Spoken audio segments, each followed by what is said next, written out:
Erali haqida ko'p gapirdingiz. Kichkina Erali to'g'risida. Da. Uni prodyuseri deysiz o'sha paytlar. Men o'zim ko'targanman o'sha bolani. Hozir mana do'langiz bormi u proyektdan? Do'lam bor, lekin ular bermayapti do'lani. Shu bo'yicha ham men albatta hali gaplashaman. Prosta meni hali vaqtim bo'lmadi bu narsaga. Men eshitdim hozir Erali boshqa bir komanda bilan ishlayotgan ekan. Erali hozir AIBda ambasador bo'lib ketibdi.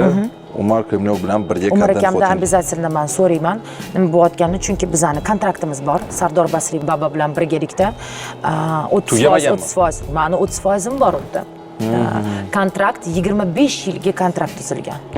Erali bilan shu uchun har bitta dohodidan har birimiz jangdan redaktorimiz yozibdi, jangdan gonorar oldingizmi deb yozishibdi. Da, demak biz hech qanaqa gonorar olmadik, faqat pul tikildi. Sardor juda katta pul tikdi Eraliga, lekin biz hali $1 ham topmaganmiz. Lekin men полностью o'zimni bo'ynimga olganman Eralini reklamasini, demak Erali qilish men sababchi bo'lganman, faqat men orqali u reklama qilingan. Даже Abdurozikka men olib borganman-da.